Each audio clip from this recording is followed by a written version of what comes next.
Bismillahirrahmanirrahim. Assalamualaikum warahmatullahi wabarakatuh.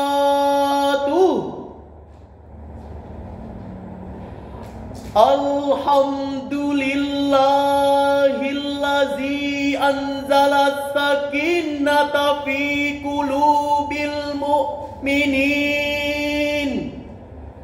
Wassalatu wassalamu ala asrafil anbiya'i wal mursalin wa ala alihi wa sahbihi ajma'in.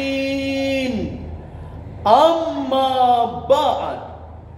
Majelis hakim yang arif lagi bijaksana, hadirin yang berbahagia. Pemuda adalah generasi harapan bangsa dan agama. Masa depan akan ditentukan oleh kesiapan pemuda hari ini. Syekh Yusuf Al-Qaradawi dalam bukunya Ummatuna Baina Qarnaini mengatakan, di antara buah kebangkitan yang paling manis dan paling gemilang adalah kembalinya para pemuda kepada ajaran agama untuk berperan demi memajukan umat pada saat sekarang ini.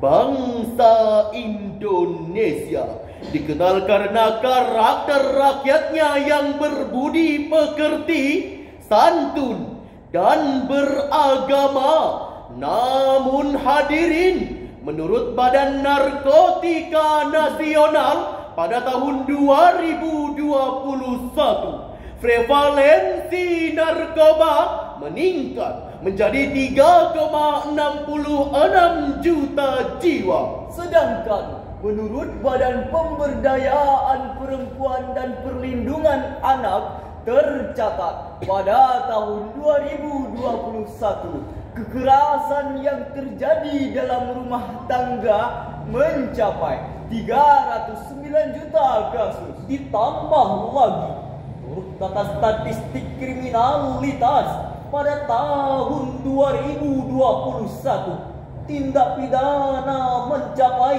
5.253 kasus per tahunnya. Lalu, siapakah yang harus bertanggung jawab atas rusaknya karakter anak bangsa kita? Bukan panutan, hanya bikin ulah. Negara Indonesia semakin banyak masalah, dari kasus KKN sampai narkoba. Negara Indonesia paling juara. Orang bilang negeri kita negeri jaya, dan banyak rakyat yang hidup sejahtera. Orang bilang tanah kita tanah surga, narkoba ganja merajalela. Saudaraku, menurut Mansur Muslim dalam bukunya Pendidikan Karakter Menjawab Tantangan Krisis Moneter Nasional, penerbit Bumi Aksara di Jakarta, halaman 43, menjelaskan bahwa karakter adalah nilai-nilai karakter manusia yang berhubungan dengan Tuhan Yang Maha Esa, diri sendiri, sesama manusia, perkataan dan perbuatan berdasarkan norma agama, norma hukum, norma budaya, dan adat istiadat. Oleh karena itu, dalam kesempatan kali ini, izinkan kami menyampaikan syarahan Al-Quran dengan judul Islam dan pembentukan karakter anak bangsa dengan merujuk firman Allah dalam Al-Quran surah At-Tahrim ayat 6 yang berbunyi,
وقودها الناس والحجارة عليها ملائكة غلاظ شداد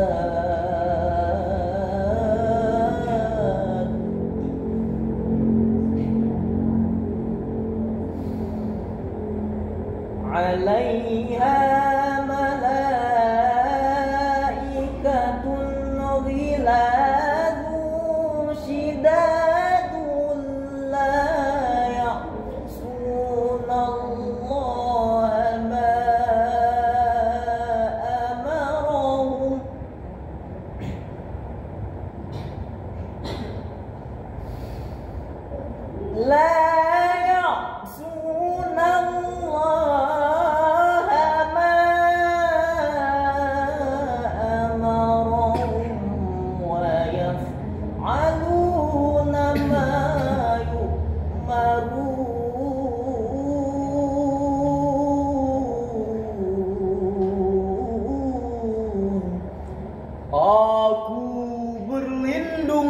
kepada Allah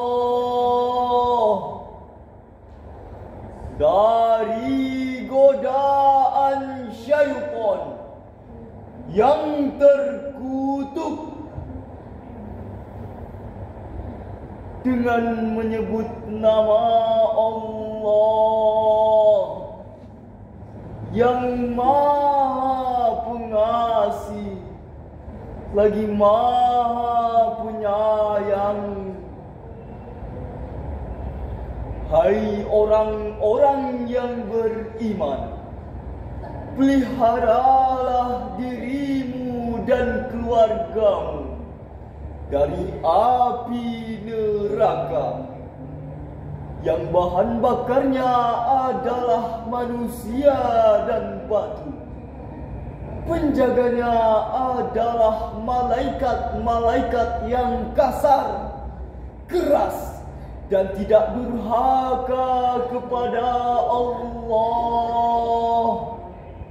terhadap apa yang diperintahkan kepadanya, dan selalu mengerjakan apa yang diperintahkan. Majelis hakim yang terhormat, hadirin yang diberi rahmat, Syekh Ahmad Mustafa Al-Maraghi yang wafat pada tahun 1371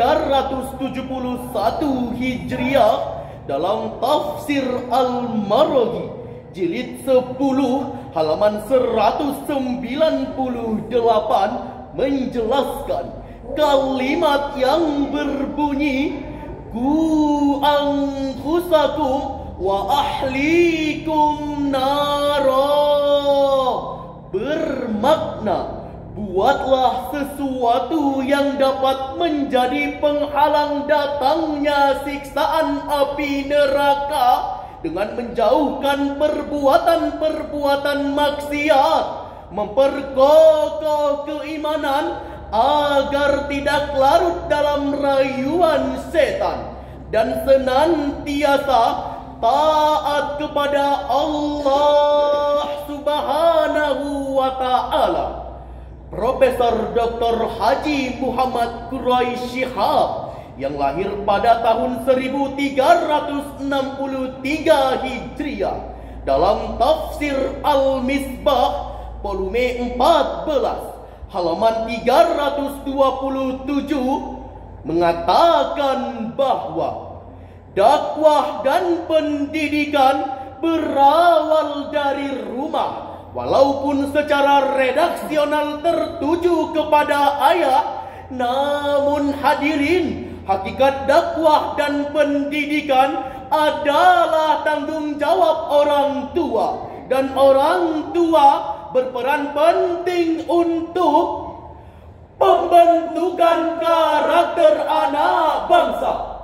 Buya Hamka yang wafat pada tahun 1401 Hijriah dalam Tafsir Al-Azhar mengatakan bahwa keluarga adalah lingkungan pertama bagi setiap anak dalam komponen keluarganya. Maka orang tua wajib membimbing, mengarahkan, sekaligus menjadi contoh tauladan yang baik, sehingga terciptalah generasi yang membanggakan.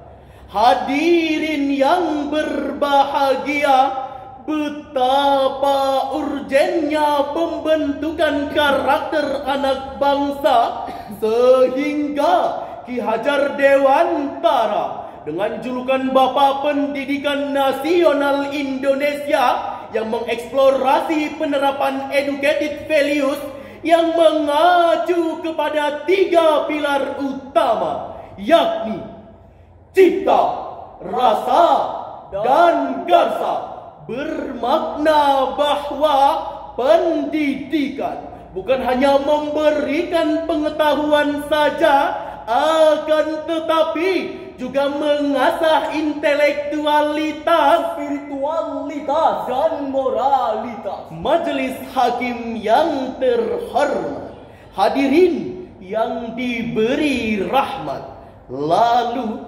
bagaimanakah prinsip mendidik anak dengan baik dan benar?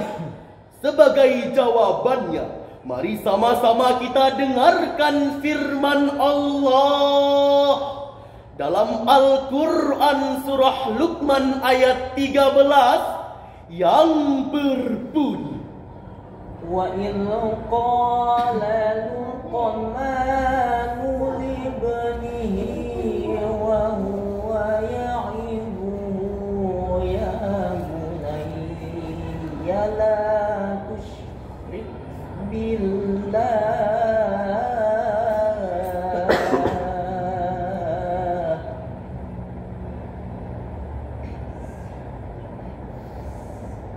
inna syiraka lazulmun azim.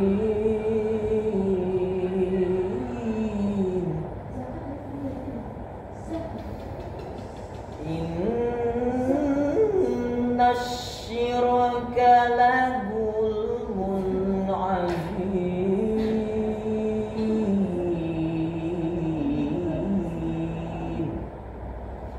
Sadaqallahul azim.